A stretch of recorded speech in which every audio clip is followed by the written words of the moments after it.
Selamat datang kembali di pembahasan mendalam kita. Hari ini kita mau gali satu strategi negosiasi spesifik nih. Langsung dari buku 99 Negotiation Strategies karya David Rosen. Dia kan negosiator kawakan Wall Street tuh. Nah, kita fokus ke bab 49, dorong pengalaman aktual Anda sendiri. Sumber kita ya bab itu tadi. Misi kita kali ini apa ya? Coba memahami gimana sih pengalaman pribadi kita, mau itu cerita sukses atau bahkan kegagalan, bisa jadi senjata ampuh di meja negosiasi.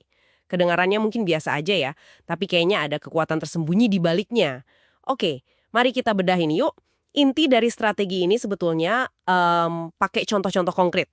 Bisa dari negosiasi atau mungkin kasus hukum yang pernah kita alami langsung. Tujuannya ya untuk mendukung posisi kita sekarang ini. Gitu kan ya? Secara psikologis gitu. Jadi pengalaman nyata kita itu fungsinya mirip presiden hukum kalau di pengadilan. Oh, kayak gitu ya? Iya, hasil negosiasi di masa lalu, apalagi kalau bisa kita buktikan ya, itu dianggap indikator kuat, sinyal lah tentang apa yang mungkin terjadi lagi ke depan. Orang itu cenderung lebih ngasih bobot ke bukti sejarah yang konkret, yang udah terbukti gitu, bukan sekedar klaim atau argumen teori. Masuk akal sih. Kayak, ini lo udah pernah kejadian. Persis. Sejarah seringkali berulang kan katanya. Jadi ini ngasih kredibilitas ke argumen kita. Oke. Terus, gimana cara menerapkannya secara praktis? Buku ini kan nyaranin bawa dokumentasi ya, kayak perjanjian lama atau apa tadi, putusan pengadilan. Tapi tentu diedit dulu ya, buat jaga rahasia. Betul. Dokumentasi relevan. Tentu disunting seperlunya. Ini bukan sekedar cerita jadinya, tapi bukti nyata. Jadi nggak cuma ngomong, saya pernah deal kayak gini, tapi nih lihat buktinya. Ya, kira-kira gitu. Itu ngasih bobot yang beda banget. Mengubah cerita jadi data lah bisa dibilang. Tapi sepenting apa sih dokumen fisik itu? Apa cerita pengalaman yang kuat aja nggak cukup? Cerita yang kuat memang bisa persuasif, tentu. Tapi dokumentasi itu mengangkatnya ke level lain. Itu tadi, mengubah anekdot jadi data. Kalau negosiasinya alot, bukti konkret kan susah dibantah ya. Makanya Peter Rosen nekenin aspek aktual dan pengalaman sendiri. Ini ngasih kita kredibilitas personal. Beda kalau kita cuma nyeritain kasus orang lain. Bener juga. Ada sentuhan personalnya ya. Tapi ada nuansanya juga nih. Ini bukan cuma soal pamer kemenangan loh. Pengalaman gagal atau hasil yang mungkin kurang ideal pun bisa dipakai secara strategis. Oh iya, gimana tuh maksudnya? Menarik nih. Ya, misalnya untuk nunjukin batas kita. Atau saya udah pernah coba cara itu, hasilnya begini, makanya sekarang saya nggak mau lagi. Atau saya belajar ini dari pengalaman itu. Itu bikin kita kelihatan lebih kuat dan udah belajar gitu. Wah, oke. Jadi pengalaman yang kita anggap rugi pun bisa jadi aset ya, kalau cara penyajiannya pas. Tapi gimana kalau lawan negosiasi kita ragu? Misalnya mereka bilang, itu kan situasi dulu, beda sama sekarang. Gimana nanggepinnya? Nah, itu tantangan yang valid banget. Pasti ada aja yang gitu. Kuncinya ya di cara kita menyajikannya. Kita harus bisa menghubungkan pengalaman masa lalu itu secara logis ke situasi sekarang. Tunjukin kenapa prinsip atau dinamikanya masih relevan.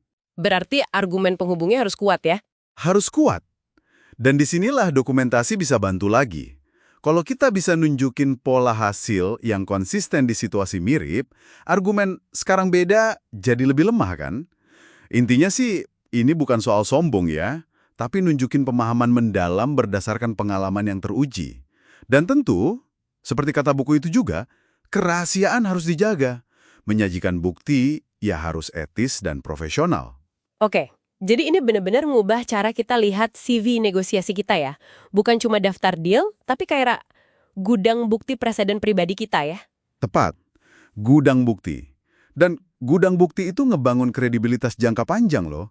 Kalau kita secara konsisten bisa merujuk ke pengalaman aktual, plus ada buktinya, orang bakal lihat kita sebagai orang yang bertindak berdasarkan fakta dan hasil, bukan cuma opini atau harapan. Pengarahnya jadi lebih kuat ya pastinya. Kan? Ini tentang menggunakan sejarah kita secara strategis untuk membentuk negosiasi di masa depan. Jadi apa artinya semua ini buat Anda yang lagi dengerin ini?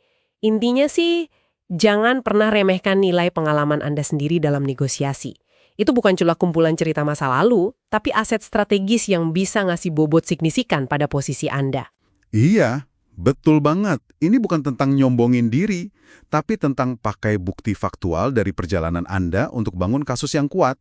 Ketika Anda bisa bilang, berdasarkan pengalaman saya di situasi X, yang ini ada catatannya nih, hasilnya tuh Y, itu seringkali lebih persuasif daripada argumen apapun. Presiden pribadi kita itu nyata dan sulit dibantah ya. Kalau disajikan dengan tepat ya, sulit diabaikan.